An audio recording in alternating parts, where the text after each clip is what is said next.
Thank you. Thank you very much. I just had a great conversation with the leading faith leaders of our country. It went extremely well. We learned a lot. I learned a lot, and we're working on some things that are very interesting and very positive. I thank them all for being on the call. And yesterday, we unveiled detailed guidelines for America's governors to initiate a phased, safe, and gradual reopening of America. That's what's happening. The guidelines provide governors with the fact-driven and science-based metrics they will need to make the decisions that are right for their own particular state. To view the guidelines, you can go to the website at whitehouse.gov/openingamerica. So that's whitehouse.gov/openingamerica. Treasury has sent out economic relief payments to more than 80 million Americans who have their direct deposit information on file with the IRS, and an incredible success it has been. If you have not received your check, please visit irs.gov, get my payment. How about that one? irs.gov, get my payment. That way the IRS can get you your payment in days, and they've done a fantastic job, I have to say, and you won't have to wait for a check in the mail. I have some very good news. We sent out 80 million deposits, and less than 1% had even little problems. A couple had minor glitches, but it's substantially less than 1%. So out of 80 million deposits, less than 1%, and that gets corrected immediately. So just please do as I say. You'll get that very quickly, very easily. Today I'm also announcing that Secretary Perdue, who happens to be right next to me, handsome man, and the Department of Agriculture will be implementing a $19 billion relief program for our great farmers and ranchers as they cope with the fallout of the global pandemic. Very honored to be doing this. Our farmers, ranchers, we have, these are great people, great Americans. Never complain. They never complain. They just do what they have to do. The program will include direct payments to farmers as well as mass purchases of dairy, meat, and agricultural produce to get that food to the people in need. The USDA will receive another $14 billion in July that will have funding to continue helping, and this will help our farmers and our ranchers, and it's money well deserved. So not only were they targeted at one point by China, and that was over a period of time, and you saw that happening, and they never complained, but that worked out very well. $12 billion they got, and $16 billion they got, and now it's $19 billion. And I'm just going to ask Secretary Perdue to explain exactly how we're going to handle it. Thank you. Well, Mr. President, you may remember earlier this year you tweeted a message to our farmers and ranchers that no matter the circumstances, you pledged to stand behind them. And while none of us could ever have anticipated this type of pandemic that we're currently in, I think today's announcement is proof that you have our farmers' backs and that you will continue to do what it takes to support them, and they are very grateful. We've heard a lot recently, all of you, about our food supply chain. I think America now knows that more than ever that the wholesome food that our families depend upon and starts with America's farmers and ranchers. Agriculture has been hard hit like most of America with the coronavirus, and President Trump is standing with our farmers and all Americans to make sure we all get through this national emergency. So today, thanks to your direction and leadership, Mr. President, USDA is announcing the Coronavirus Food Assistance Program. As you mentioned, this new $19 billion program will take several immediate actions to assist farmers, ranchers, and consumers in response to the COVID-19 national emergency. The program is really divided into two parts. One is a direct payment, $16 billion in direct payments to farmers, ranchers, and producers who've experienced unprecedented losses during this pandemic. Since we wanted to get the payments out to producers as quickly as possible, we decided to use the funds in the CCC, the current funds of $6.5 billion, combined with the 19.5 of COVID money rather than wait for the replenishment of the CCC funds in July. Based on industry estimates of damage, Mr. President, it is becoming apparent that we'll need the additional CCC funds as we continue to track the economic losses. Secondly, and this is really important as well, the USDA will be purchasing $3 billion in fresh produce, dairy, and meat products to be distributed to Americans in need through our food bank networks, as well as other community and faith-based organizations. Having to dump milk or plow under vegetables ready to market is not only financially distressing, but it's heartbreaking as well to those who produce them.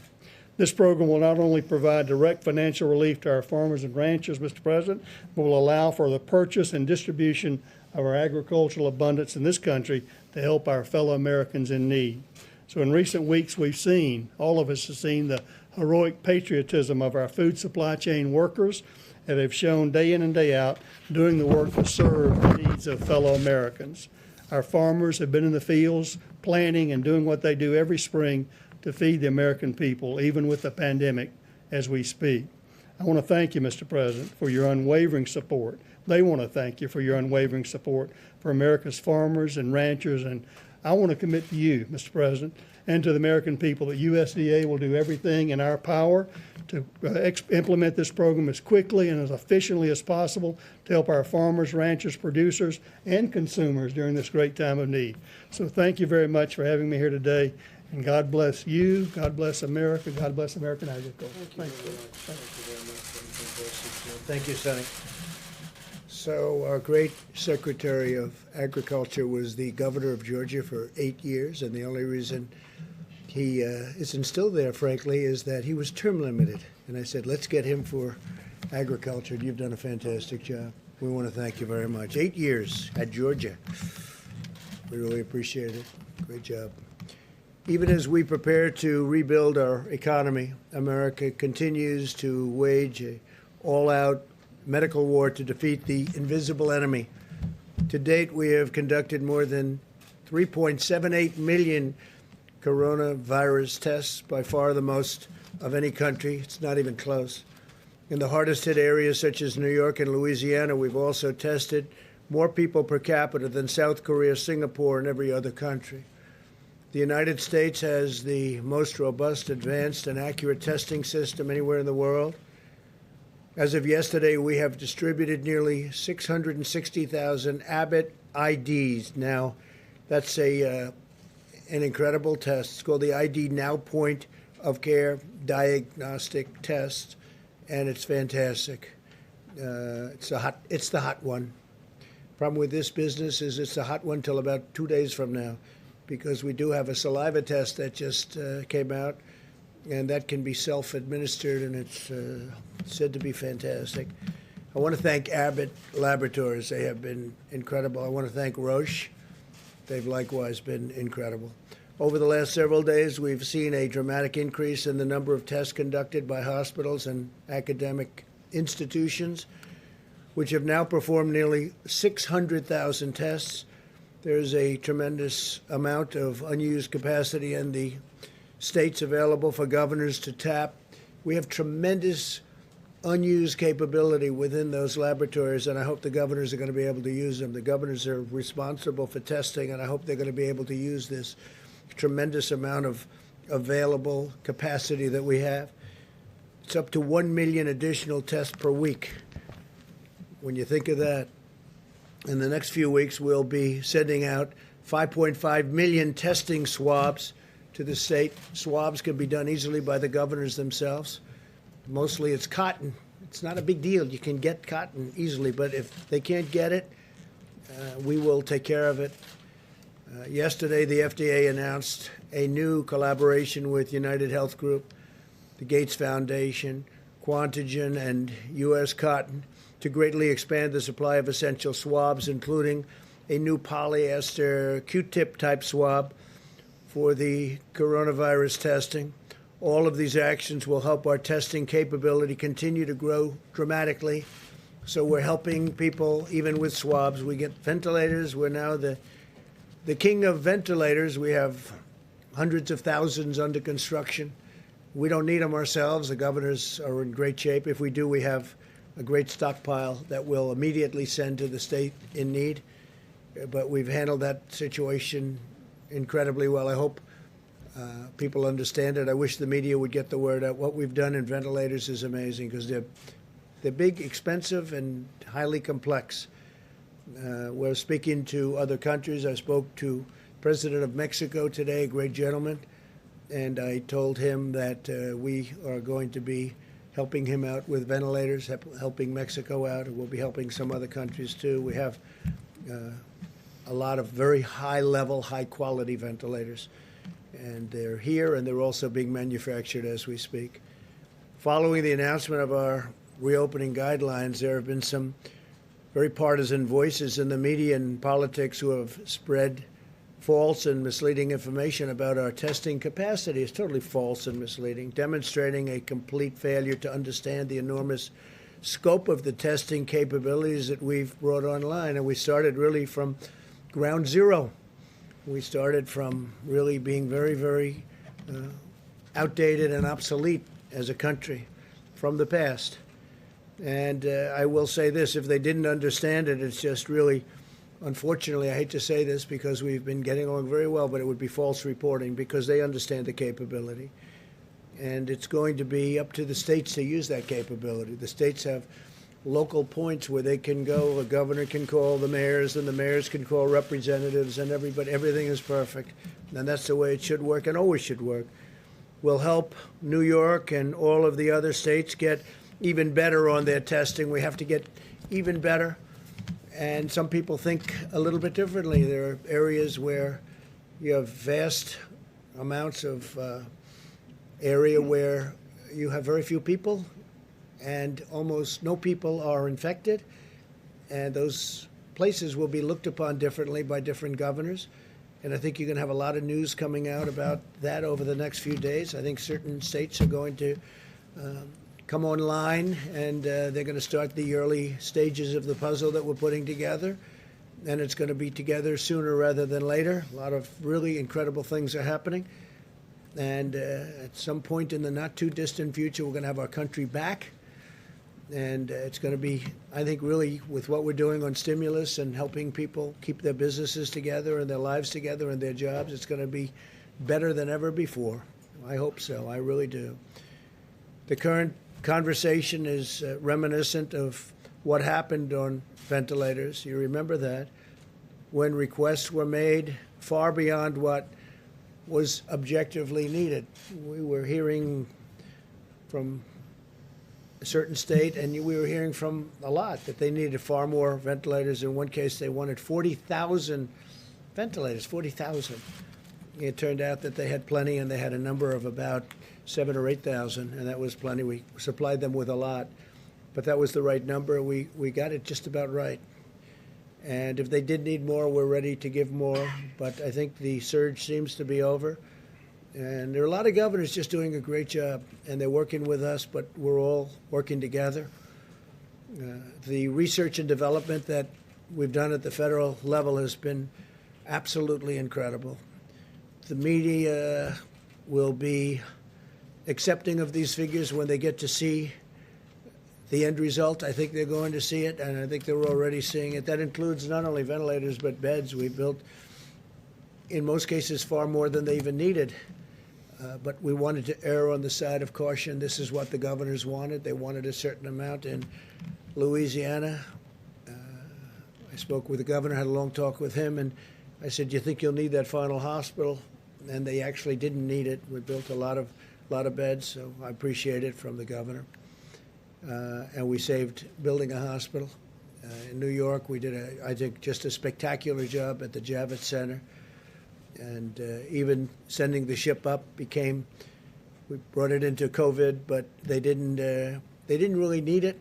It didn't get much use, but it was there and ready. It wasn't supposed to be used for that purpose. We changed it into that purpose. And it was there, ready, willing, and able. Same with Javits.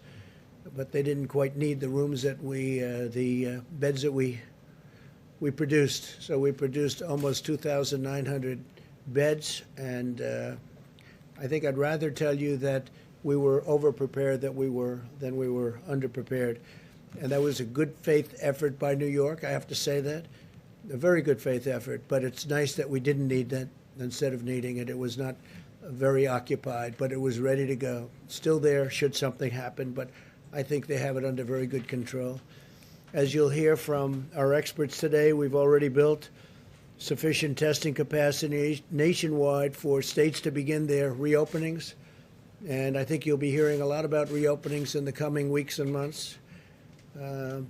Most excitingly, in the coming weeks, I think you're going to see some very, very dramatic steps taken, and very safely. We're putting safety first.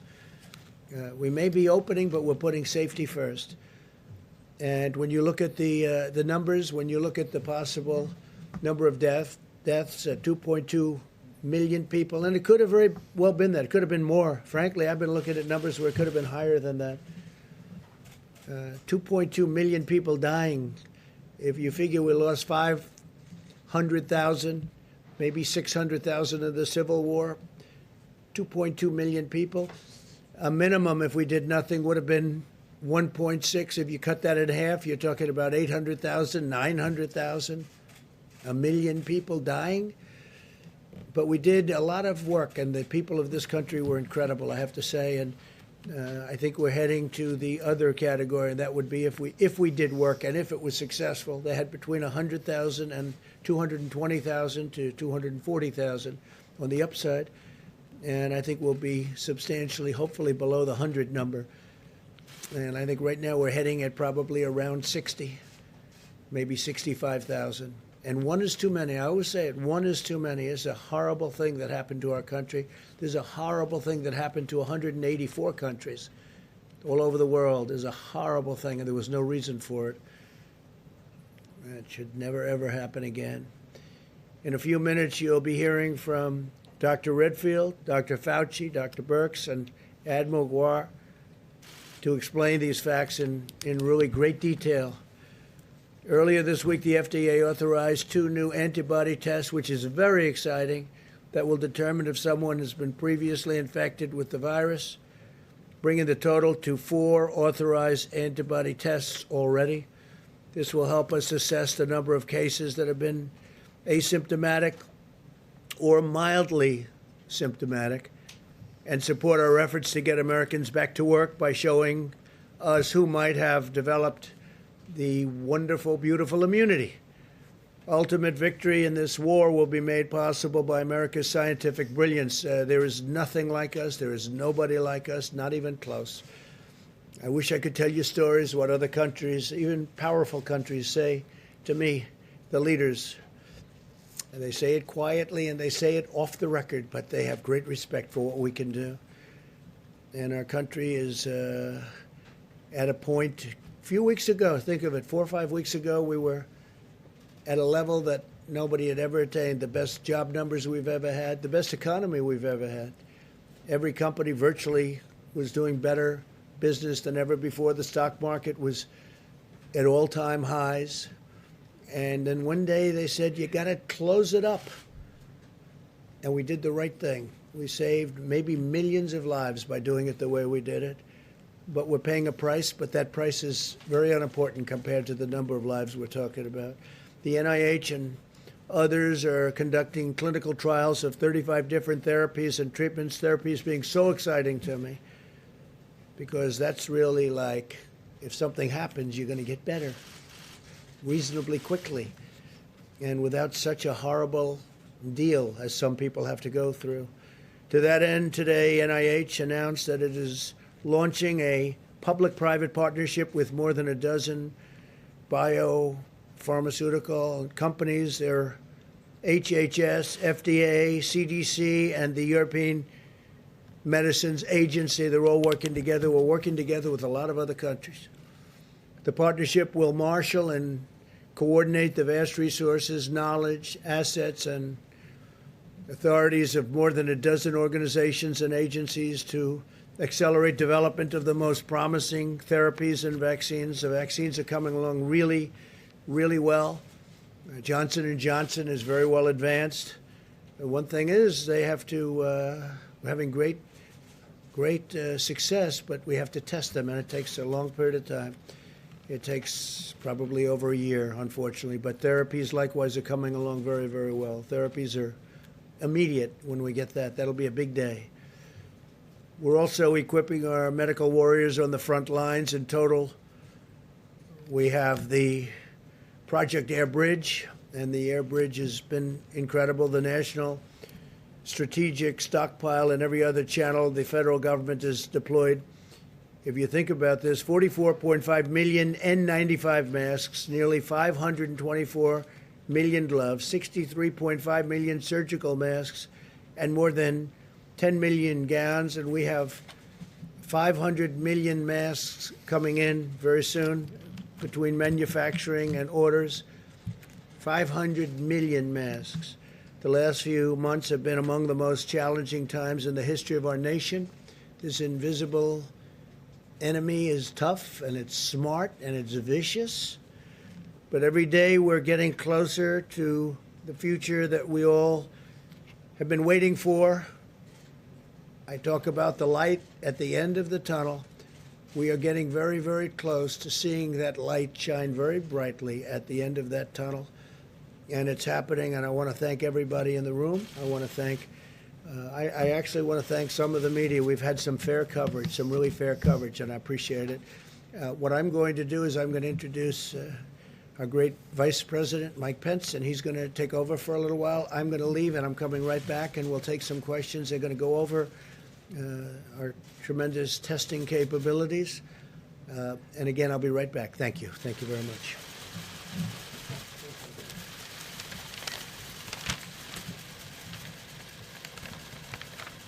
Thank you, Mr. President, and good afternoon, all. Today, as the President just reflected, it remains a challenging time in the life of our nation. But because of the extraordinary efforts of the American people, because of the strong partnership the federal government has forged with states across the country, we're making progress, America. Despite the tragic loss of more than 36,000 Americans. According to our best data reporting this morning, we continue to see new cases low and steady on the West Coast, and we continue to see cases and hospitalizations declining in the greater New York City area, in New Orleans and Detroit, and elsewhere. This is a tribute, first and foremost, to our healthcare doctors, nurses, all of those working on the front lines. But it's also a great tribute to the American people who have put into practice the social distancing, the guidelines, the guidance of state and local officials. And we hope that every American is encouraged by the steady progress that we are making. We're continuing to bring, at the President's direction, the full resources of the federal government to bear. Today, the President approved a major disaster declaration for American Samoa, and now all 50 states and all territories are under major disaster declarations for the first time in American history. At this present moment, 33,000 National Guardsmen are on duty. 5,500 active duty military personnel have been deployed to 9 states, including 716 medical professionals, doctors, and nurses who deployed out to 14 different hospitals today. Among those were 10 hospitals in New York City, and military personnel were also serving today in hospitals in Connecticut, Texas, Louisiana, and New Jersey. Yesterday, as the President reflected, we unveiled the President's guidelines for opening up America again. There were 2 parts at the beginning of those guidelines. First, the criteria that we hope will guide governors in their decisions about reopening their states on either a statewide level or a county level. And then also we outlined what we believe would be the most important state responsibilities to have in place before moving into a reopening plan. For phase 1, the President's guidelines, you'll recall, advised that states that have a downward trajectory in cases over a 14-day period of time and ensure that they have proper capacity in their healthcare facilities, could move to phase one with the easing of some of the social distancing and the criteria that have been in place. But for states that meet the criteria, we outlined specific responsibilities, protecting workers in critical industries, particularly protecting the most vulnerable, those who live and work in senior care facilities. And we also encourage states to have a plan for testing symptomatic individuals and ensuring testing to our most vulnerable populations. As the President has made clear, governors will decide the time and manner that their states reopen, and we will look to support them in that effort. But as we assured the American people yesterday, with the President's direction, our administration will continue to work with governors across the country to ensure that they have the equipment and the supplies and the testing resources to reopen safely and responsibly. On the subject of supplies, today we issued a letter to our nation's governors summarizing all the medical equipment and supplies that have been distributed to their state from FEMA between the 1st of this month and April 14th through Project Airbridge and through the Commercial Supply Network. We'll be speaking with our nation's governors on Monday and detailing that information at that time. As of April 16th, as the President reflected briefly, FEMA has coordinated the delivery of millions of pieces of medical equipment, including 44 million N95 respirators, 63 million surgical masks, more than 10,000 ventilators, and of course deployed more than 8,600 federal medical station beds. On the subject of testing resources, we're going to take some time to speak about our administration's approach in partnership with states to continue to expand testing across the country at this briefing. But from the very outset of this epidemic, President Trump made efforts to essentially reinvent testing in America.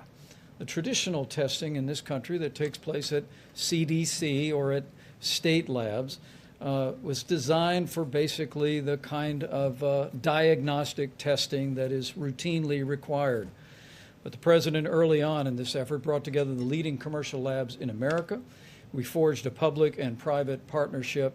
And 6 weeks ago, we had performed some 25,000 tests, and at this day, we have performed 3.7 million tests.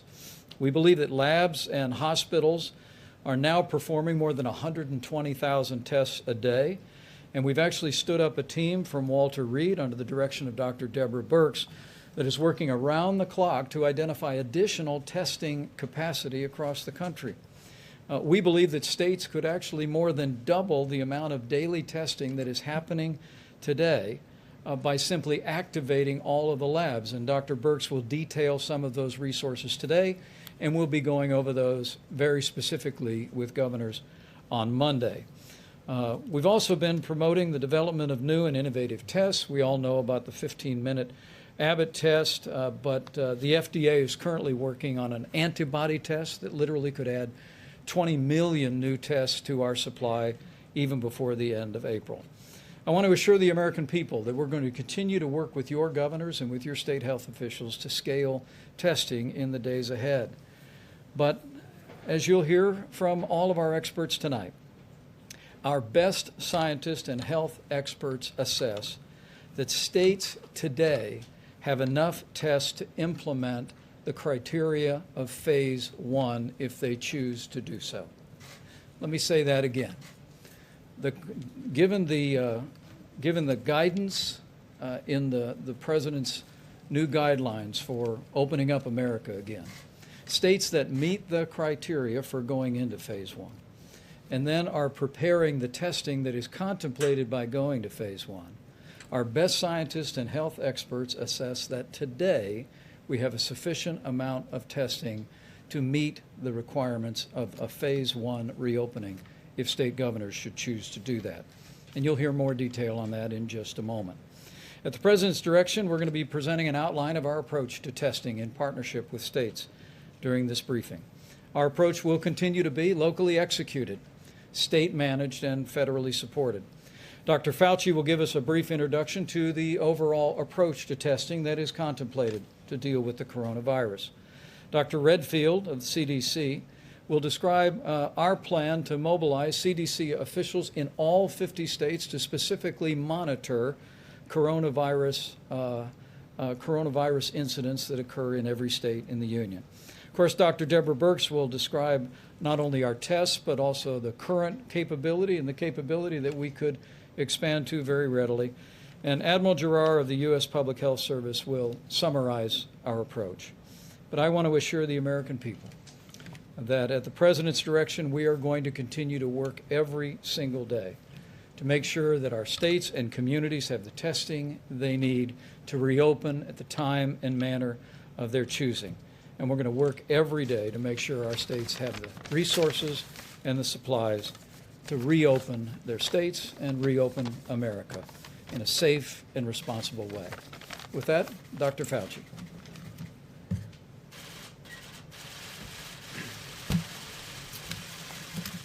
Thank you very much, Mr. Vice President. So as the Vice President said, I'm going to give you a brief introduction to kind of answer the question that we've been asked a lot. In fact, we had a very productive teleconference with the Senate Democratic Caucus just a few hours ago, and they asked a number of questions which were really reasonable questions, questions that are on the mind of a lot of different people.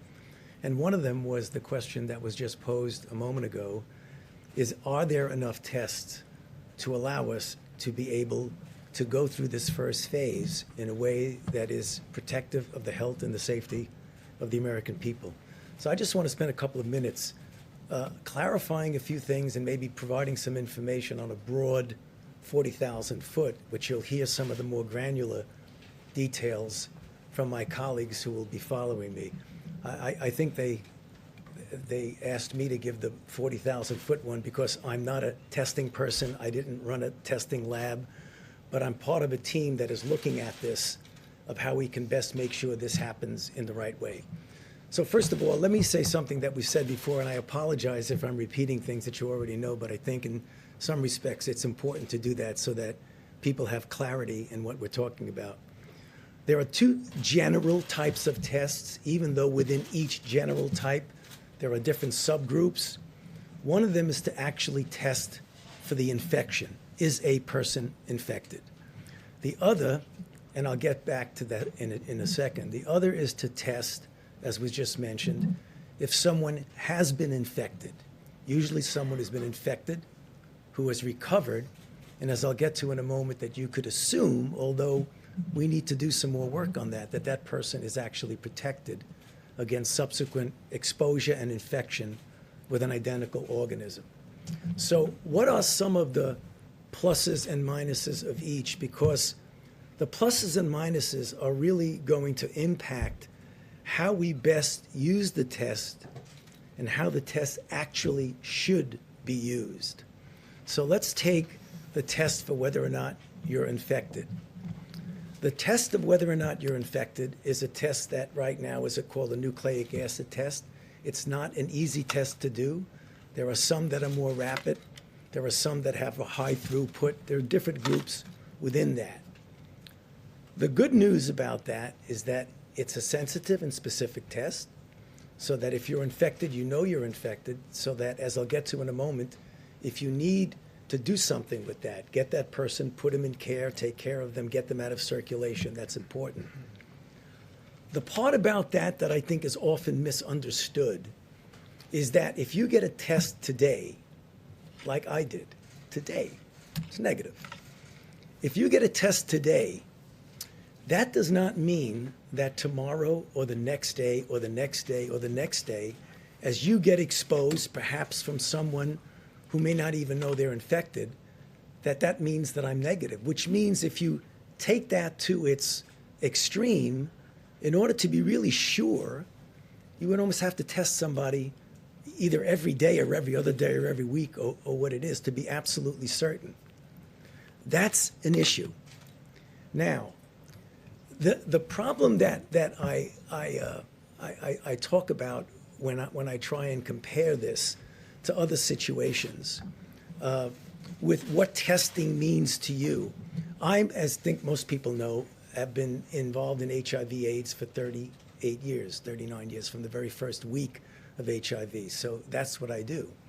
If you get a test for HIV and you are negative and you do not practice any risk behaviors, you can be guaranteed that next month, 6 months, 1 year from now, you will be negative if you don't have a risk behavior. So there's a big difference there about what testing actually means. So the point I think you're getting is that although there is clearly a place for needing to test somebody for a given reason, a test means you're negative now.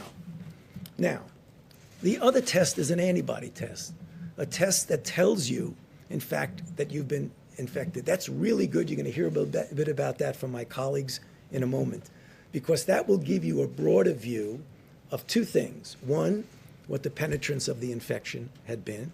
And number two, you can make an assumption, though we still need to prove that. I mean, we are assuming that if you're infected and you have antibody, you're protected. And I think that's a reasonable assumption based on our experience with other viruses. But what we want to make sure that we know, and these are some of the challenges, what is the titer that is protective? How long is the protection? Is it 1 month? Is it 3 months? Is it 6 months? It's a year. So we need to be humble and modest that we don't know everything about it, but it really is an important test. The other thing is the difference between testing and monitoring out there, what's out there.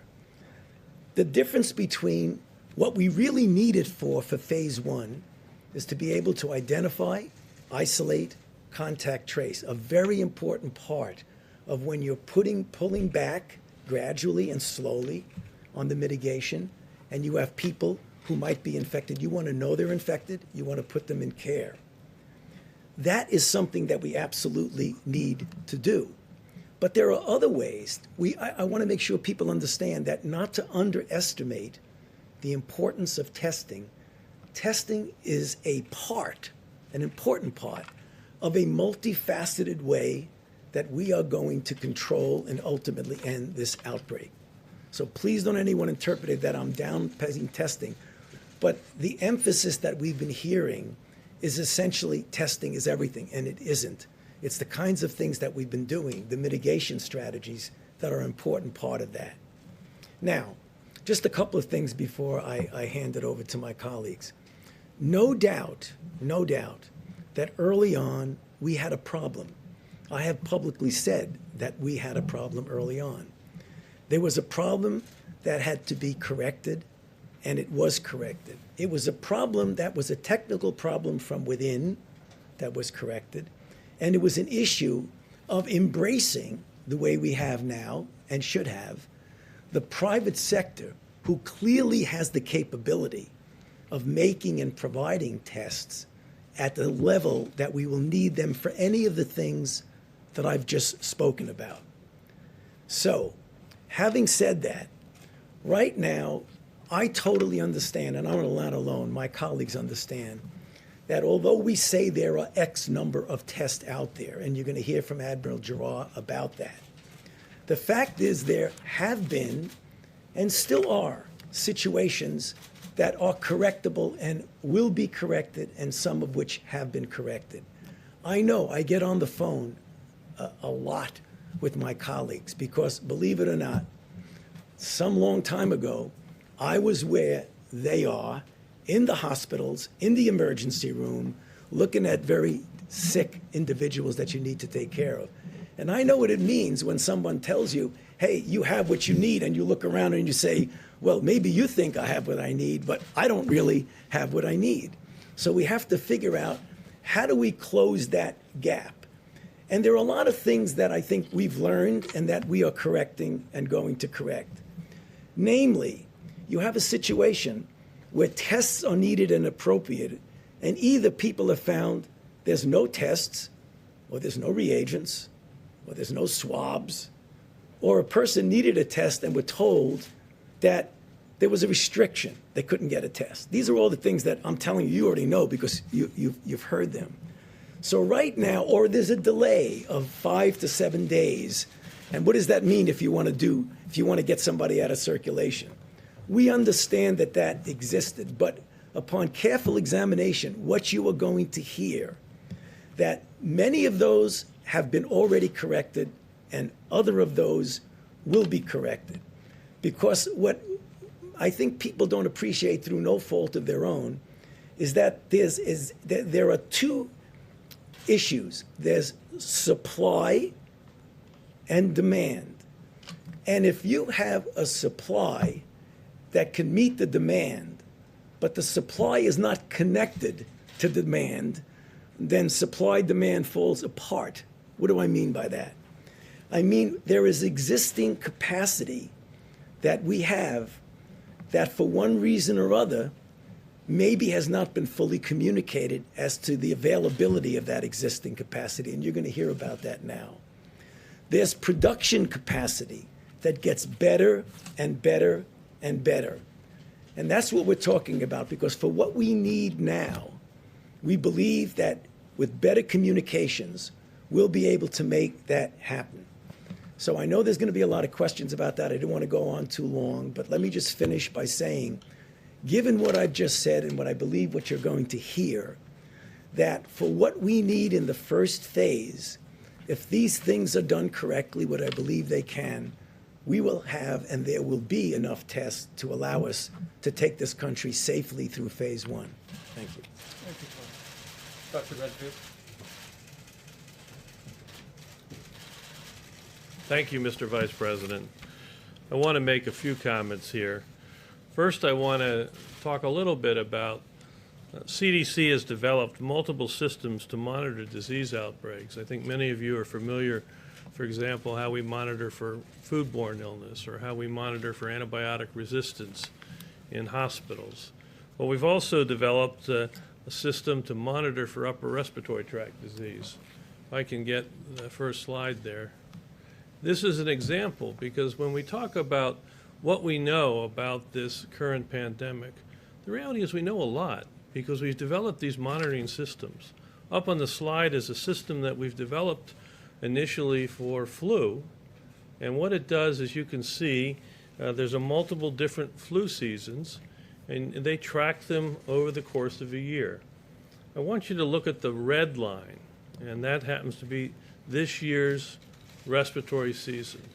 And you see there's a peak there up over the 50-52 week, and that peak was when we actually had a peak of influenza B.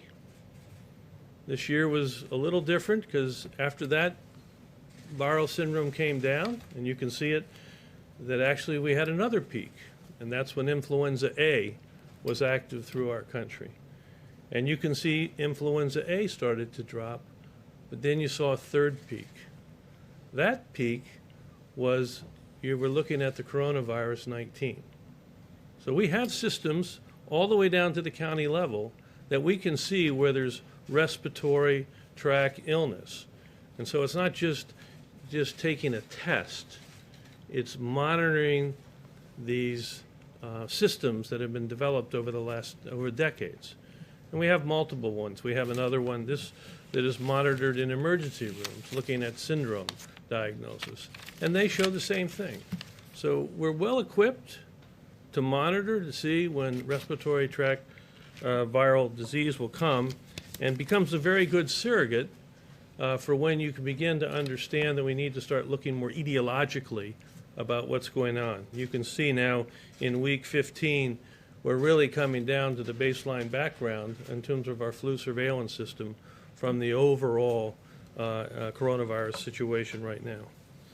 The second thing I wanted to say is that CDC continues to enhance the state's public health capacity to accelerate their ability, as Tony talked about. It's critical as we open America again, to diagnose individuals that present with influenza-like illness or coronavirus-like illness, to diagnose them, to be able to isolate them, and to be able to contact trace around them, and then diagnose the contacts and those that are coronavirus positive to go back and do their contacts. This is to the traditional public health approach, which was started in this outbreak in January and February and was quite successful when, as I mentioned before, through February 27th, this country only had 14 cases, we did that isolation and that contact tracing, and it was very successful. But then when the virus more exploded, got beyond the public health capacity. But right now, CDC is enhancing that public health capacity. And if I can get the second slide, I want to show you that this is just showing, as we sit here today, that CDC has embedded in these health departments in all of these states across this country more than 500 individuals. We also have an additional almost 100 individuals that are working on more than 20 coronavirus outbreaks that are going through all these states. And finally, at the direction of the President, we've been asked to further enhance this deployment in each of the states, as the Vice President said, so that there's additional public health personnel to help accelerate the state's ability to basically move forward aggressively, and we assist them so they can operationalize the President's guidelines to open up America again. So I just wanted to make those points for you today. Great job. Thank you. Dr. Birx? Thank you, Mr. Vice President, and thank you, Dr. Fauci and Dr. Redfield, for all of that clarity. If we can have the next slide. I'm going to go back to what Dr. Fauci was talking about, just to emphasize those points about the two types of tests, and I'm going to talk about a third one. So first, we all know about sampling in the front of your nose. To all of the labs out there and to the providers, you don't have to use the nasal pharyngeal swab anymore. You can do front of nose sampling. And again, as Dr. Fauci talked about, that is sampling for the virus itself that replicates in your nose and, as we know, throughout some of the respiratory tissues. The second test is, of course, then your immune response to that infection that's in your nose. And so that's the antibody test. And so those are the two tests we want to talk about. But I want to come back to something that both Dr. Fauci and Dr. Redfield said, and we covered yesterday. Testing is a part of the exquisite monitoring that needs to occur in partnership with CDC and state and local governments, utilizing the surveillance systems that are available, what we just talked about, the flu surveillance system, because we no longer have flu, and the syndromic respiratory system that is across the United States. And you can see it's going back to baseline so that we'll be able to see at the community level any deviation from that baseline. In addition, what we talked about yesterday was adding that asymptomatic component, because I think you'll see as more and more articles come out for surveillance and monitoring that other states have done, higher and higher antibody in multiple individuals who don't remember having a sickness. And that will give us an idea. That's our asymptomatic monitoring in these sentinel monitoring sites. And what did we talk about yesterday? We talked about nursing homes, we talked about indigenous people, and we talked about vulnerable people in the inner city, really ensuring that something that is so small that can't even be seen on the surveillance monitoring will be able to be seen in the asymptomatic. And so those are the two tests that we have, one available now, two that have been approved, or three by the FDA. I want to just leave you with my last concept on the antibody tests. Antibody tests have different specificity and sensitivities. The FDA, their FDA has been very cautious about the antibody tests, because I know you see reports every day of countries that have ordered the antibody test and found that they were 50, 60, 70% faulty. So we're taking that very seriously, because you never want to tell someone that they have an antibody and potential immunity when they don't. And so those tests perform better when there's a high prevalence or high incidence of disease. So we want to work with mayors around the United States as those antibody tests become available to really see what it is in first responders and healthcare workers in the highest prevalence states, so that we can know about the quality and the real life, real field experience of those assays. Because things can look very good in the lab, and then when you take them into the field, sometimes they're not as good. I've learned this lesson repeatedly in working around the globe. The next slide. So this is what we have asked commercial and diagnostic companies to be working on. Because when you talk about multi-millions worth of tests, the way we do this in the United States today for strep, for influenza, and for malaria is we test for the antigen. Now, we don't know right now if you shed antigen in the front of your nose. And so that is the question that scientists and companies are working on right now, because that becomes a simpler test.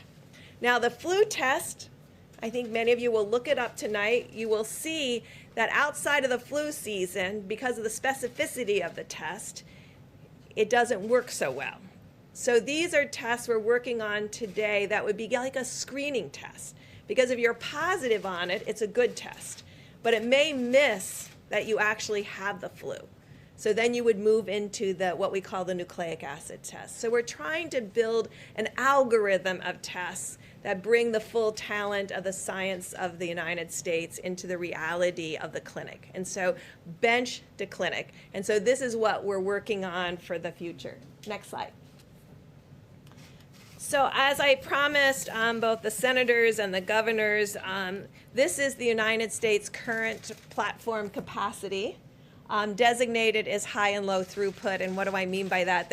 We've talked about the high throughput platforms of Roche and Abbott and others. And then we've talked about the GeneXpert and other machines that may be moderate to lower throughput. I want you to see how it's distributed through the United States. So these are the current testing platforms available today throughout the United States for COVID-19. And as you heard from Dr. Fauci, everything has to be working from the swab to the transport media to the laboratory to really get those tests run and the results back to the client. The next slide. So then we've looked at all of the testing capacity from those platforms, and this gives you an idea of what that capacity is. The darkest red that you can see, like in Texas and New York, those are states that have lots of different platforms, as you saw on the prior slide, and the ability, if you just add up the platforms and the potential for test, of over 1 million tests per month. And so this is what we're working with each of those states on unlocking that full potential. And how are we doing that? Well, we're calling on the American Society of Microbiologists. They work closely with 300 lab directors around the country. We talked with them this morning. And the Walter Reed team, who developed the entire HIV testing program for the military 35 years ago, I've called them back into service, and they're calling lab by lab to find out what are the technical difficulties to bring up all the platforms that exist in your lab. Is it swabs? Is it transport media? Is it extraction? And I just really want to thank them. They've already worked through over 70 plus of those laboratories to really understand, and the American Society of Microbiologists and the academic societies of the laboratories are working together to ensure that all of this potential can be unlocked. Next slide, please. We talked a little bit yesterday about New Orleans, and the president talked about how many tests New Orleans has done during its outbreak, which you can see now is waning. They've done throughout the last month 27 tests per 1,000 New Orleans and Louisianians. So 27 per 1,000. So that is a good mark, and that's what Italy has done, about 20 per 1,000. So in evaluating an outbreak, and really to get control of this outbreak, they did about 27 tests per 1,000. So using that as a measure, next slide, we then looked at across all the states of the United States of America and looked for states that had 30 or more, ability to do 30 or more tests per 1,000 of their inhabitants in each state. And you can see that across the country, except for Oregon and Maine and Montana. I worked overseas way too long. Thank you all. So those are the 3 states that we're working on building capacity in. So this is just to give you a perspective of how seriously we're taking the testing issue. As we've described, we've measured every single platform in every single state. We know exactly where they are by geography, by address, by zip code, what their capacity is, what their cumulative capacity is, what their roadblocks are on not ability to run all their full capacity. And we're addressing those because each one of those is different, and you have to address each of them one by one with the governors, with the state and local labs, and with all of the hospitals. I have not come across one laboratory or one laboratory director or one society that doesn't want to contribute to solving this issue of testing and ensuring that this testing is available for everyone. There is a strong, just as all the Americans have social distanced in behind everyone, we don't often talk about the laboratories, we'll talk about the nurses and doctors on the front line. Behind all of them are the laboratory technicians and laboratory directors who are coming in every day and putting things together to ensure that every single person that needs to be diagnosed is diagnosed. And hopefully you can see from these these slides, that really there is capacity out there. It is our job working with the states and having the state in the leadership role and the laboratory directors in the leadership role to provide support to ensure that all the potential for testing in the United States is brought to bear. I just want to end with, these are nucleic acid tests. There will never be the ability on a nucleic acid test to do 300 million tests a day or to test everybody before they go to work or to school. But there might be with the antigen test.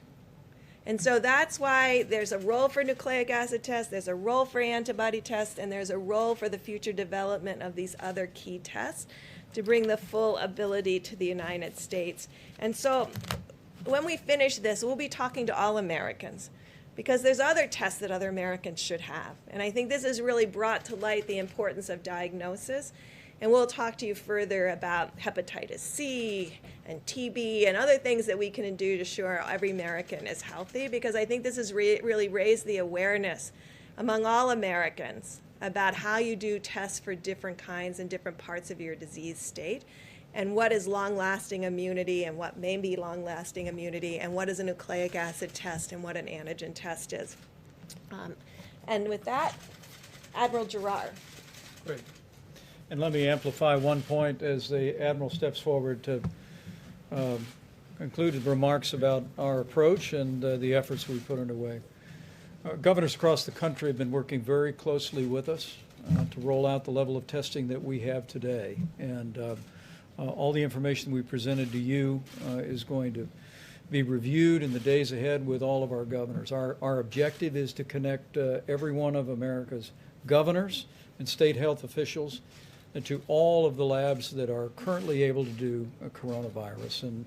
But as Dr. Birx, Dr. Fauci both described, we believe today that we have the capacity in the United States to do a sufficient amount of testing for states to move into phase 1 at the time and manner that they deem to be appropriate. With that, I'll allow Admiral Giroir to complete our briefing on testing, and we expect the President to return. Thank you, Mr. Vice President, and thank you to all my really great colleagues. Can I have my next slide? So I wanted to start by where we are today and just to visit where we've come in such a short period of time. As everyone on the stage has said before, our testing right now is well over 3.78 million tests that have been completed. And if you are impressed by bar graphs, that's over 1.2 million tests reported just in the last week.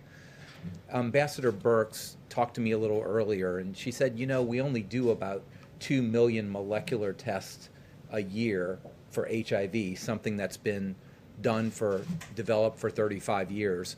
We're now doing twice that number of tests in a month for a disease that has never been known before, that there's never been a test developed before, and that's sort of where we are and where we've ramped up. I also want to give you a little idea. The lighter blue or lighter gray is our ID Now tests. So we talk about them a lot because they are a point of care test that can be between 5 and 15 minutes. And they have a very specific role, but they're not for everybody. If you've got to screen a few thousand people, 4 tests an hour doesn't get you there on a machine. You have to use some of the larger, higher throughput items. But they have a very important role. And again, coming into the market at 50,000 per day is really an important adjunct to us. She talked about the Gene Expert from Cepheid. Very important. We don't talk about that very much, but it is one of the backbone mobile point of care, not as easy to do per se as the Abbott, but it is a point of care test that really carries tuberculosis screening all through Africa. There are these machines, you saw that on her slide. Every one of the 50 states has this in over 600 sites, and they've done over 700,000 tests just on that relatively low throughput but very important platform. Next slide, please. I wanted to give you an idea of sort of how the tests are distributed and how they're changing over time. On the left are the state public health laboratories, and although their numbers are relatively small, about 350,000, the state public health laboratories are absolutely critical. They're an absolutely critical core component of our testing. Not only were they there early and first, but they also do things like support outbreak investigations in nursing homes or investigations in certain plants that have a close proximity with everyone because of their work environments. They also do testing on many people who do not have the opportunity to be tested elsewhere, and they are performing outstandingly well. ACLA, I know we hate acronyms, but the American Clinical Laboratory Association. This is America's commercial industrial backbone that we're standing behind the president and the vice president. And when I was there a few weeks ago in the Rose Garden, this is the LabCorp, the Quest, the BioReference Laboratory, Mayo, Sonic, and ARUP. And you'll see they've done almost 2.3 million tests. This is the very large, high throughput machines that Dr. Birx talks about.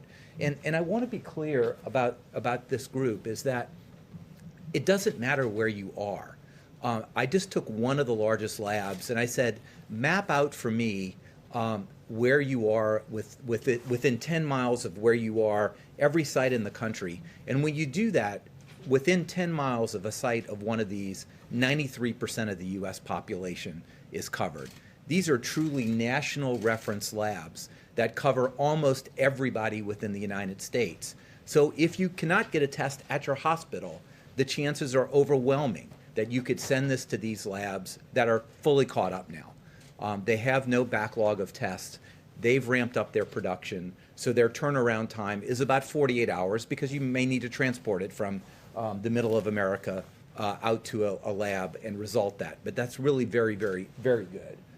The American Hospital Association, also academic labs. As the Vice President and the President have said, as more and more labs come online, they're increasing the amount of testing that are done just at the hospitals or at academic medical centers, now almost at 600,000 tests. And again, matching the other slide I had, the Abbott point-of-care test, just to give you a distribution. And that point-of-care test is being used very importantly in very select populations where a point-of-care test is really needed. That could be in some hospitals where someone needs to know exactly if a person is positive or not to go on a clinical trial, or in a nursing home investigation, or sometimes to get people screened to go back into the work environment. Most people don't need a point-of-care test. In fact, a point-of-care test cannot replace the millions of tests that are here on the other side. Next slide. I don't know how interested you are in swabs. I did not know a whole lot of swabs before a few weeks ago. But there's 2 points I want to make with these slides is, yes, there have been constraining elements. And they're constrained for a couple reasons. Number one, because this is an unprecedented scale-up of this type of very sophisticated molecular test that has never put a demand on a system like we have. When we started out a few weeks ago, there's very specific one type of swab, only get it one place in the U.S., one place in Italy. And we were stuck with that for a while because it's not just the quantity, it's the quality. What I don't want to do is put a lot of things in the system to make people believe that this is a good test when it hasn't been validated by the FDA to say that a positive is a positive and a negative is a negative. But over the past weeks, both the scientific community, the Gates Foundation, academic medical centers, the FDA, have really opened up our ability to not stick that all the way back in your nasopharynx, but do the anterior nose, and to greatly broaden the amount of swab types that are available. So we are really at a point right now that by the end of April, we'll put another 5 million swabs in addition to everything that's out there now. And by the end of May, over 12 million new swabs in the system, more than enough to obtain the capacity that we need. Next slide. For these molecular tests, you take a swab and you stick it in a test tube. And that test tube has to have a specific kind of liquid in it. And when we started, it was viral transport media, a very special kind of media. The CDC has a make-your-own recipe. If you're interested in cooking, you could probably do that. But it has a lot of ingredients that go in there, but still very limiting. We've worked with many, many different laboratories. We've worked with the FDA. So now PBS, phosphate buffered saline, a kind of just laboratory-grade salt water, can be used for this. This greatly opens the ability to expand the test to support all the capability that Dr. Birx talks about. And again, by the end of April, we will have put well over 5 million new tubes of either viral transport media or saline into the system. I am going to get to a conclusion here, but this was going to be more of a technical briefing. Next slide. So let's talk about the fact that the science tells us that we have and will continue to have enough tests to safely go into phase 1. So let me be very granular about this. We've already heard that it is beyond the possibility to test everyone in this country every day. It's not possible. But it's also a bad strategy, because testing a person now just means they're negative now. Dr. Fauci could be positive tomorrow because it's brewing in his system right now and we don't know it, or that he contacts that. That's not the way we go about things. The way we go about things, as Dr. Redfield said, just think of the weather radar. Okay, if the weather radar is clear, you're not going to have a thunderstorm or tornado. When something pops up, that's when you've got to go to where the action is or know that your warning system is up. So sort of think of that in the background, and I'll go specifically about that. So that's monitoring. Let me talk about how much testing we need just for overall testing. I'm just going to give you a number. I'm not saying that this is the number that's there, but let's just take a number that we are going to enter phase 1 when there are 200,000 new cases per month in the United States. Don't get hung up on that. It's going to be much less than that, but let's just say 200,000 cases. So how many tests do we need? Well, we need to test those 200,000 people to make the diagnosis, right? Everybody nod your head about that. We have to do that. Now, what's a safe number over that? You know, if everybody I test has the disease, I'm not testing enough, right? But if I test 100 people to have one person with the disease, that's probably over-testing. So we kind of assume that a safe number that really gives us a good idea is if about 1 out of 10 people are positive. Then we know we're oversampling the population enough that we're getting all the positives. So if there's 200,000 cases, I need about 2 million tests. Okay. Now to go to Dr. Redfield's point. Each one of those that are positive have contacts that need to be traced. And on average, the CDC tells me that for every positive, there are about 5 contacts that really need to be traced. So let's assume that those 200,000 people have 5 contacts. So now we have an extra million tests.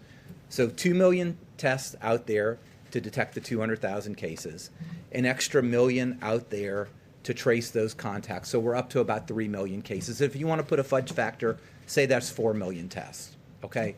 Those are generally done at the main hospital labs, the commercial labs, state and regional labs. All this can be done, as well as some of the labs talked about by Dr. Birx. Next slide. The second group of testing fits exactly perfectly with the influenza-like surveillance system that Dr. Redfield talked about. This is the monitoring. This is sort of the radar, the weather radar that it would be out there, that we're not testing people who are symptomatic. We want to do testing on people who are asymptomatic. because you can have asymptomatic carriage. Yeah, you know, you could have this virus and shed it and not have symptoms or only mild symptoms. So what is the strategy here? The strategy here, this is an unprecedented strategy, okay? This is really unprecedented. But we're going to do between 300,000 and 500,000 tests per week in the most vulnerable populations that we know that the virus could circulate. And what are they? Number one, nursing home and long-term care facilities. We know that from the history of this virus that can circulate and be devastating, and it could circulate even in a way that you don't have symptoms. So we're going to survey in a very controlled way, driven by the CDC, supervised by the CDC, surveys over, we may not get to everyone, but surveying in the areas to cover in a selective way the 15,000 or so nursing homes. Secondly, we want to work in vulnerable members in cities. And this is the way we think about that is community health centers. I'm a huge fan of community health centers that are led by HRSA. There are about 30,000 community health center sites. They take care of 30 million people, children, adults, elderly. They care for about 1/3 of Americans below the poverty level. They are arrayed to take care of our most vulnerable populations. So we want to survey asymptomatic people in those community health centers. We also want to do in some of our indigenous population, and you know very early I was out here bringing machines to the Indian Health Service, and in fact 1,800 members of the Public Health Service provide care to the Indian Health Service, and their director and chief medical officer are both admirals in the Indian Health Service. Plus workplace monitoring, particularly for workplace environments that may have very close contact or may have a high risk, and some of those could be agricultural facilities. So let's just total that up. We have 200,000 people who need a diagnosis. To make that diagnosis, we want to test 2 million. Okay, so that's 2 million. We're going to contact trace with 1 million. And let's just throw you a fudge factor of about 25% on that, so that's 4 million. And we have this background testing of about 400,000 per month. So to safely do the testing, we need to be in the range of 4.5 million. You followed my numbers because I want you to understand per month. Pardon me? For phase one. For phase one, right, for phase one. And I want to tell you that's really how it adds up, and that's where we are. Right now we're doing about 1 million to 1.2 million per week. We are going to continue to push that farther and further as we open up the laboratories and we're able to open all the supplies that we need for that. And I think that's where I would like to end. Thank you. Thank you. I'll ask the team to step back up for questions, and we do anticipate, as his schedule permitted, that the president will be returning momentarily. Please. You talked about phase one. Will there be enough testing for phase two? Do you have to ramp up capacity for that, or how do you deal with that? That's a very good question. All right. Yeah, that's a great question. And what we will be doing is monitoring how much we have to use in phase one to really help inform phase two.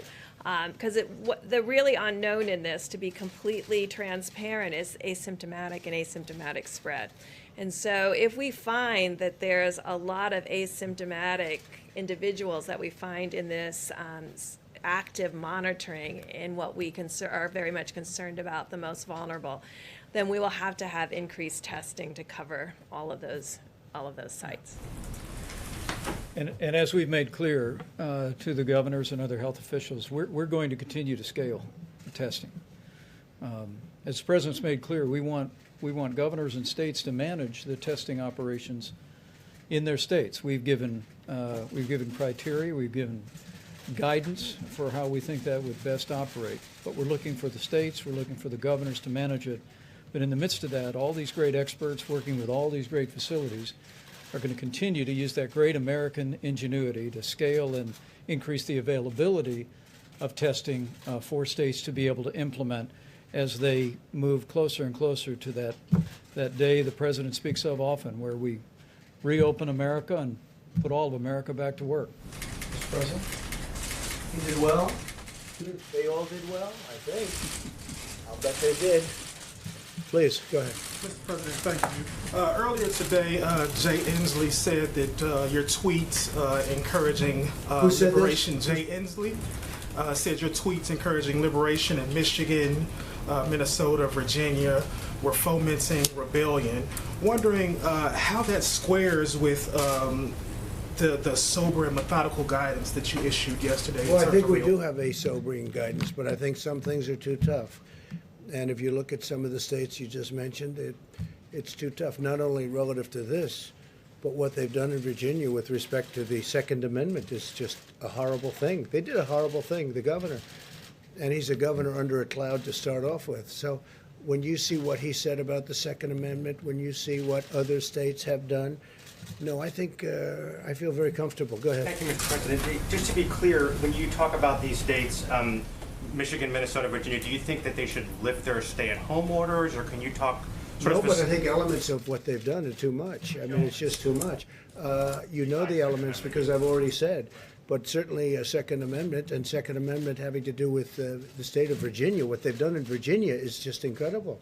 Okay, please. Sir, are you concerned, though, that people coming out in protest are going to spread COVID to other people? They're congregating in ways that health experts have said they should not. No, these are people expressing their views. I see where they are and I see the way they're working.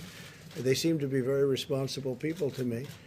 But it's, they've been treated a little bit rough. Please, Linda. Thanks, Mr. President. I'm curious about some more of the dynamics we might see as the country begins reopening, as you put Yeah. it, kind of like a puzzle. So as you've mentioned, we have states where we're already seeing their curves begin to flatten, but then there are others like Florida or more rural parts of the country where they aren't projected to peak for weeks or even months. So can you talk a little bit about some of the difficulties that those later peaking states might face if they need to stay locked down for longer, even as other places around them are starting to open back up? Well, we're seeing great numbers in almost every state. We're seeing big drops. We're really seeing, in terms of beds, the numbers we have to look at are the beds being occupied, people going, which is essentially people going in. That means that you have fewer people that are sick, fewer people that feel they have to go to a hospital, and those numbers are dropping really precipitously. So I think that we're just seeing a lot of good signs. Now, a place like New York, New Jersey, and certain parts of Louisiana. Louisiana has been incredible lately when you look at that drop. That drop has really been great. Michigan's had a hard time, but it's starting to do well. So I just think Illinois is another one. You know, you look at some of the numbers, but everyone is dropping, and they're dropping rather quickly. We don't have any hotspot that's developed where all of a sudden you say, well, other than we did have a meatpacking plant or two where, incredibly, we had some, you saw the number was rather incredible that took place in that plant. People could ask about that. I wonder who owned that company. It was a weird situation, but generally speaking, it's been very good. The numbers have been really improving greatly. Please, in the back. Thank you, Mr. President. U.S. intelligence is saying this week that the coronavirus likely came from a level 4 lab in Wuhan. There's also another report that the NIH, under the Obama administration in 2015, gave that lab $3.7 million in a grant. Why would the U.S. give a grant like that to China? The Obama administration gave them a grant of $3.7 million. I've been hearing about that. And we've instructed that if any grants are going to that area, we're looking at it literally about an hour ago and also early in the morning. We will end that grant very quickly, but it was granted quite a while ago. They were granted a substantial amount of money. We're going to look at it and take a look, but I understand it was a number of years ago, right? So you are When did ending you it. hear? When did you hear was the grant was made? 2015. 2015. Who was president then? I wonder. Okay. Yes, ma'am. And Mr. President, we know negotiations are underway for the next round of funding for small businesses. Yeah. If tens of billions of dollars went in a matter of days the first time, will this next relief package be enough? Well, I think it will certainly, it's going to get us to a point that's going to be rather beautiful. We think that that will be the point, and it could be they'd want more, but maybe at a certain point we're going to stop. It's been a tremendous success. It's been executed flawlessly. SBA's done a very good job, but the banks have done a great job, whether it was Bank of America or Wells Fargo. The community banks have been incredible. I think we had over 4,000 community banks. A lot of people didn't know you had that many banks, but 4,000 community banks, they gave the money out. It's so organized, and it's been such a great program. And so essentially we're waiting for $250 billion. The Democrats are refusing to do it. This is money that essentially is going to the workers. It's going to keep these companies whole, restaurants and a lot of great companies. And it's a small amount of money relative to what it represents, because it represents small businesses. It represents them staying in business. And, you know, when you look at it, people don't know, small businesses represent approximately 50% of the power of our business enterprises. Not all the big monster businesses that you read about every day. It's all of these small businesses when added. It's something that should be approved by the Democrats. The Republicans want it badly, and the people want it very badly. If I could just follow up on that. Nearly 10% of the loans that were given out were for $5 million, but some small business owners say they can't even get a loan for $100,000. Is that acceptable? Well, they would get that, but they have to approve it. Nobody knew it was going to be this successful. Don't forget, when you say the money's gone, it's been a tremendous success as a program. People they really want it. And some people won't be able to keep their business open unless they get that money. It's been a tremendous success. It's been executed flawlessly. It's been, I mean, with few exceptions, it's really been good. And I think the Democrats are going to do it. Look, Nancy Pelosi, she's away on vacation or something, and she should come back. She should come back and get this done. I don't know why she's not coming back. The fact is, she's not doing her job, and there's nothing unusual about that for her. And Leader McCarthy said they're now considering also adding more funding for hospitals included So they are thinking about hospitals, and hospitals, well, hospitals are a good thing. Hospitals have been decimated by this. You know, they've given up their business, which is good because they did the right thing in order to take care of the COVID-19. And no, hospitals, I'm with that all the way. If they want to add hospitals, we could also add it into phase 4. If we do a phase 4, phase 4 would be hopefully infrastructure. A lot of people are talking about the best thing we could do for this country would be the payroll tax cut that I've been suggesting. A lot of Democrats like it, believe it or not, the payroll tax cut. And Art Laffer, who's tremendous, he's a tremendous, in fact, he recently got the Presidential Medal of Freedom, economist. He was with Ronald Reagan, and he looks like he's 25 years old, but I think he might be a little bit older than that. He looks so great. But Art Laffer said the single best thing you can do is the payroll tax cut. And I would just about agree with that, and I'd like to see that. I'm not sure that we're going to get that, but I think that's something that could be done. It's simple. It's really good for both the company that employs these people and for the people that are employed. So we're going to see whether that happens or not. The payroll, I put it out there, the payroll tax cut would be a tremendous incentive for this country. Steve? China now says its coronavirus death toll in Wuhan is 50% higher, up to about 4,000. Does that sound like a credible number to you? Well, you know, when I listen to the press every night saying we have the most, we don't have the most in the world deaths. The most in the world has to be China. It's a massive country. It's gone through a tremendous problem with this, a tremendous problem, and they must have the most. So today I saw they announced that essentially they're doubling up on the numbers, and that's only in Wuhan. They're not talking about outside of Wuhan. So it is what it is, Steve. It is what it is. What a sad state of affairs. Investigation into whether the virus escaped from this lab in Wuhan. How active is that, and when do you expect we're looking at it. A lot of people are looking at it. It seems to make sense. They talk about a certain kind of bat, but that bat wasn't in that area. If you can believe this, that's what they're down to now is bats. But that bat is not in that area. That bat wasn't sold at that wet zone. It wasn't sold there. That bat is 40 miles away. So a lot of strange things are happening, but there is a lot of investigation going on, and we're going to find out. All I can say is wherever it came from China, in whatever form, 184 countries now are suffering because of it. And it's too bad, isn't it? And it could have been solved very easily. when it was just starting. It could have been solved really very easily. Yeah, please, Rebecca. Thank you, sir. So about the 80 million payments that have gone out that you mentioned, you said that less than 1% have had snafus, but that could be 800,000 snafus. So we've also seen Well, reports I'm just saying, it's less than 1%, and the snafus are very minor. and they're- you're not and they were talking about fixed. No, massive excuse me. numbers of dead people who've received. No, they were 80 million payments went out over a period of a few days.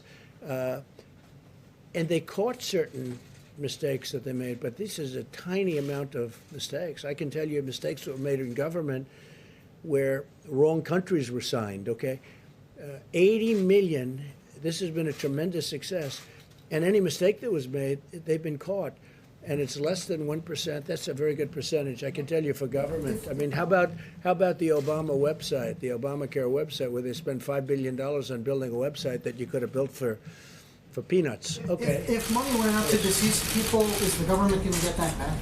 Yeah, anything that was sent out, it's like sometimes you send a check to somebody wrong. Sometimes people are listed, they die, and they get a check. That can happen. You're talking about, I guess the number is about 80 million people. Yeah, sure, we'll get that back. Everything we're going to get back. But it's a tiny amount. They've done a fantastic job. This was done in a matter of a few days. Yeah.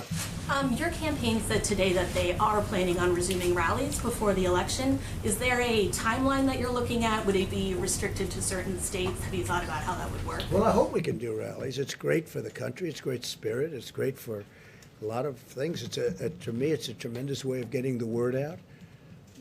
If you look at our success rate, we've had tremendous success. We win where we have rallies, including endorsements of candidates. Our success rate is, I think, unparalleled. There's nothing like it. So I certainly hope we can have rallies. We'll find out. I don't like the rallies where we're sitting like you're sitting. I mean, you got many reporters outside trying to get into this room, and I come in, I'm looking at this room, and I see all this. It loses a lot of flavor. It loses, to me, a lot of flavor. But I hope we're going to have rallies. I think they're going to be bigger than ever. I will say this, the rallies that we're having, until we had to stop with regard to the problem that we had here, the rallies were bigger than they were, I think even substantially bigger. We go into the biggest arena and we turn away 20, 30,000 people sometimes. And in one case, I think they said in New Jersey, we had 175,000 people show up for an arena that holds 9,000 people. And they showed up. And the reporters even reported that. That was almost shocking to me. But I hope we can resume rallies because I think they're an important part of politics, actually. Mr. President, under your reopening plan, some workers can go back to work in phase 1, but schools cannot reopen until phase 2. Many parents don't have an option to work from home. So how can you get businesses back up and running as long as schools are closed? Well, I think the businesses are going to, and I think now we've given the businesses a real jolt, a real positive jolt.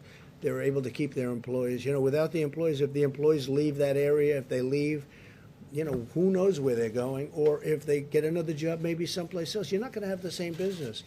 So we gave them money to hold their employees. They're going to do that. We hope we can do $250 billion more. It's absolutely so inexpensive compared to what it represents, and we hope that's going to happen. But I really think, look, you see it with the stock market. The market was up 700 or 800 points today, and if you would have told me that we would have a virus, the likes of which this world has not seen since 1917, which was the Spanish flu, where anywhere from 75 to 100 million people were killed, and that we'd have a stock market that's not far below its all-time high. And it's starting to get a little low. You know, then you had a 1,000-point increase and a 1,200-point increase. So now we have a stock market that's at a point where it's not very far away from where it was, and we've gone through a closed, literally a closed country. Remember this also.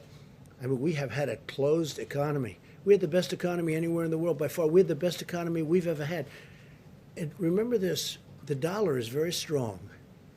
And strong dollars are overall very good. But it does cause problems. It's harder to sell outside of the country, et cetera, et cetera. It's a little harder for manufacturers. Sometimes it's a lot harder. Everybody wants to invest in our country. Everybody wants, and we're paying almost zero in interest, like in some cases zero. We've never had that before. People want the safety of our country. But if you would have told me that a market was where it is today, and today we had almost, I guess, more than a 700-point increase, and we're at a point which is, it's not what it was, but it's not that far off, I would have told you that's got to be an impossibility. The reason that is because there is a great pent-up demand. This country's going to come back, and it's going to come back strong. We have to get rid of the virus. We've got to open up our country. We're going to open it up in quadrants. We're going to open it up as states. Some of the states should get together, and they should work on their own borders and everything, because you don't want to have people pouring through a border of a state that isn't infected, and you have people coming perhaps outside. That's one of the reasons I was asking Tony 2 days ago about masks. Well, why in Wyoming or Montana would they have to wear masks? The numbers are very good. And the reason, if somebody comes from outside, which is very severe, but it's, again, and it's going to be up to them. It's a recommendation, but we'll see. But if you would have told me how well we're doing after we went through the worst event of its kind since 1917, it's pretty amazing. Question, Mr. please. President, about child care, though, millions of Americans aren't sure how they can go back to work if schools are closed. How can they have their kids taken care of? Is your government considering something in addition to helping employees stay employed to help them take care of their kids? It's a good question. I think the schools are going to be open soon. I think a lot of governors are already talking about schools being opened. And we do have to take care of our seniors, because we've learned a lot about this disease. We've learned, call it a disease. We've learned a lot about this plague. And we have to take care of our seniors. We're going to take care of a lot of people. But I think the schools are going to be open sooner rather than later. And I understand, and I've spoken, some governors are already thinking about getting the schools open. I have a young boy who goes to school. I'd like to see him go to school. As good as home is, it's very nice, but we'd like to see him go to school. Please. Thank you, Mr. President. I agree with that point. I would like to know about some of these areas that you would like to open up, some of these quadrants. You singled out Virginia, Michigan. They don't have a decline in cases yet. Yet you tweeted out today that you'd like to liberate them. Well, they're going to have soon, but they're very, what they've done is very powerful in terms of, I think, you could get the same result out of doing a little bit less. What they've done to some people is very unfair. In Virginia, I'm going above and beyond what we're talking about with this horrible plague. They want to take their guns away, okay? They want to take their guns away. That's the Second Amendment. That's Virginia. You have a governor who really, I guess he should be under siege. He seems not to be. If he were a Republican, he'd be under siege. But he seems to have escaped something that was pretty bad, including what he said about birth, including what he said about many different things. But he wants to take, if you take a look at what's going on in Virginia, they want to take away Second Amendment rights, and that's what they want to do.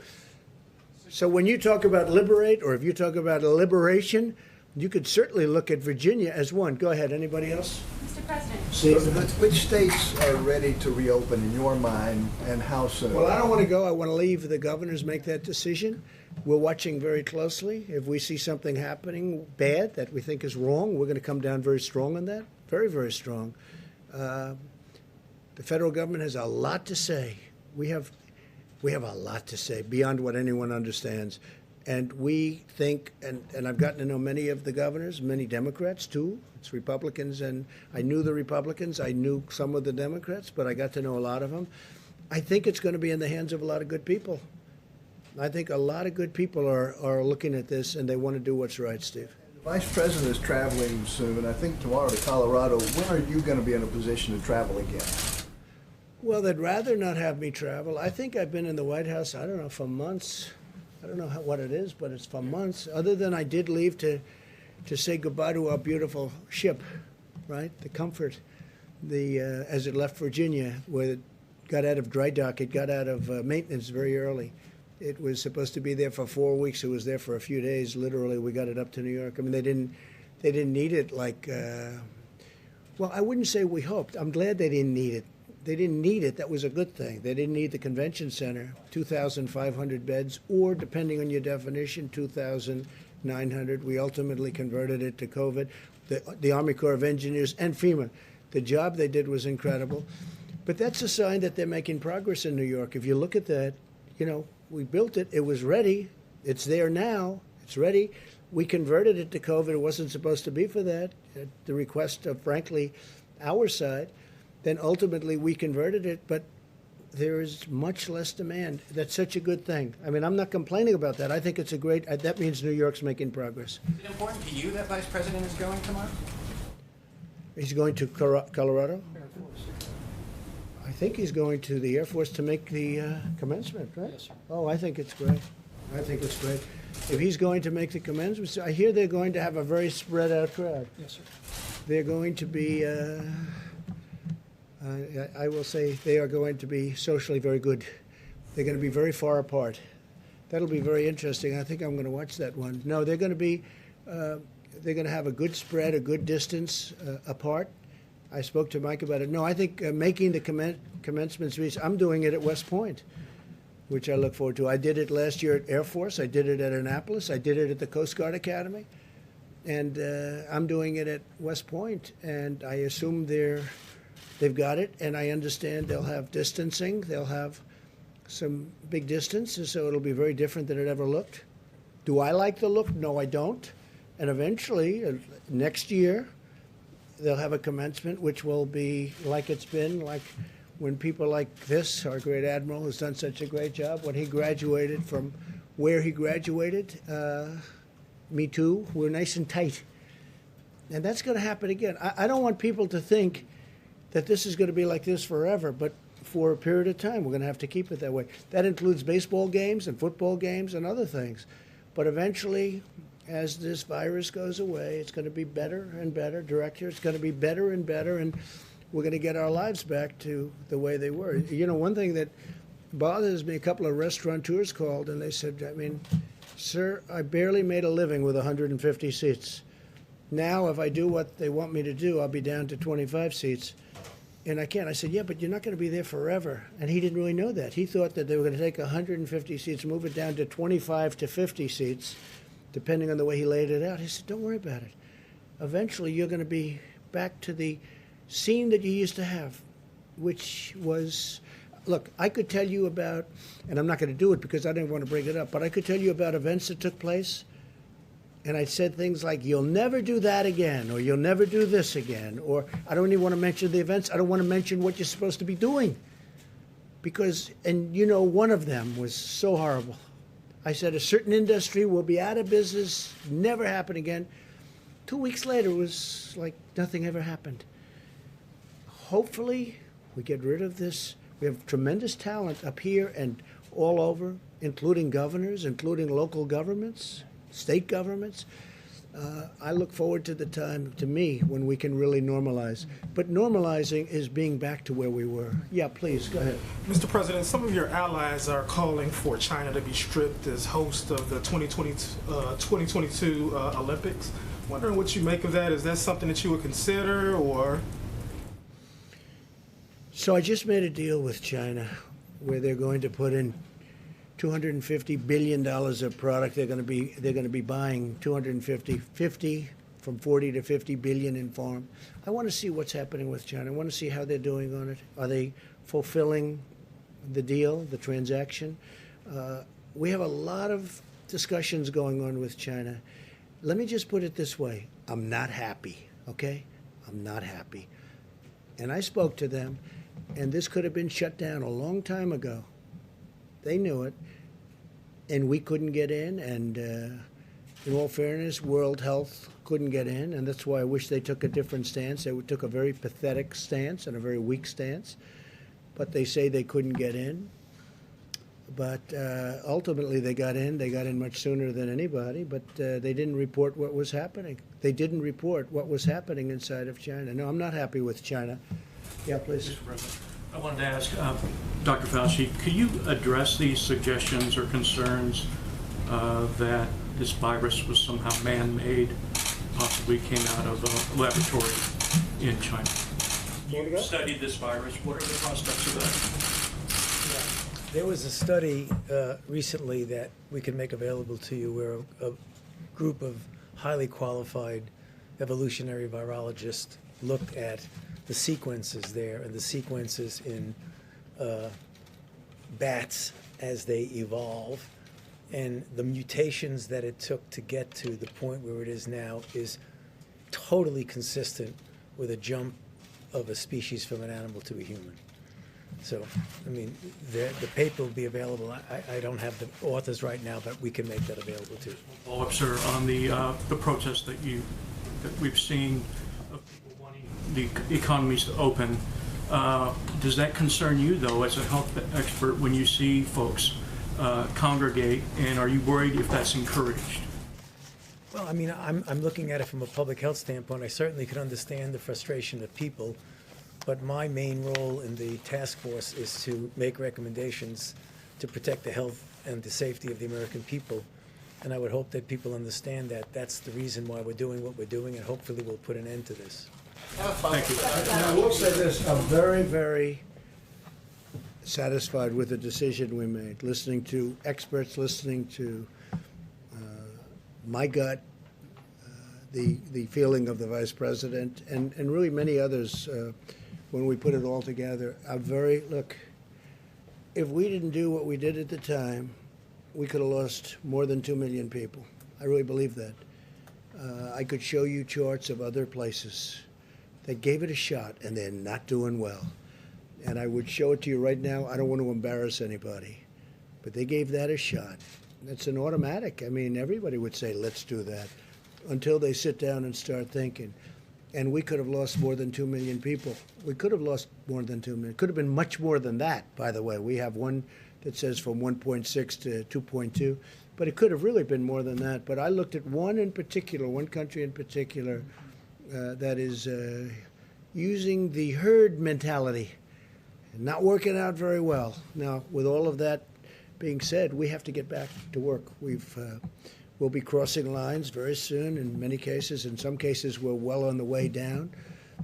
In other cases, we're right at the top and heading down. We're heading in the right direction.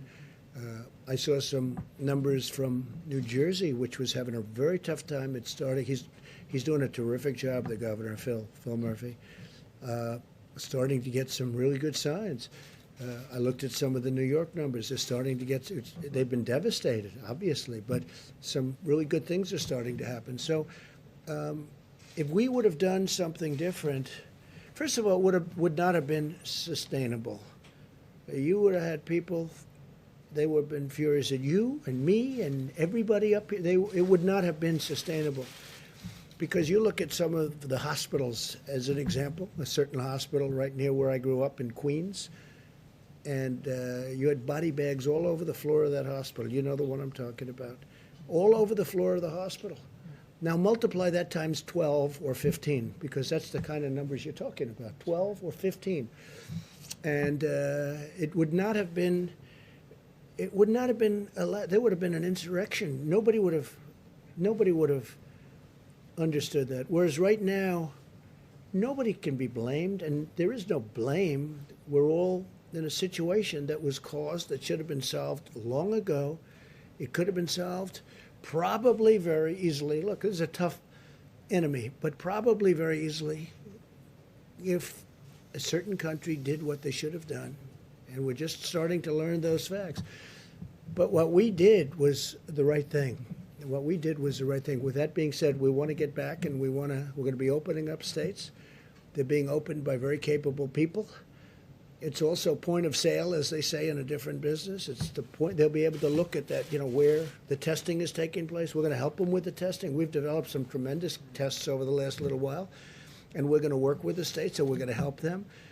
But they know every inch of land in their states. I watched the governor of Arkansas, Asa, you saw that. I thought he was terrific. I watched the governor of Oklahoma over the weekend being interviewed. He was terrific. They've done it a little bit differently, and they've done it tight, and they've done it strong, and they were very prepared, and they have more beds than they needed, and that's a good thing. But I've seen some very, very good things, and I think you're going to have some very positive events taking place over a very short period of time. And I think with that, we'll see you tomorrow, but really this has been a situation where a lot of great people have been involved and a lot of great decisions have been made. Thank you all very much. Thank you. So there will be a briefing. Can we follow up with a couple questions?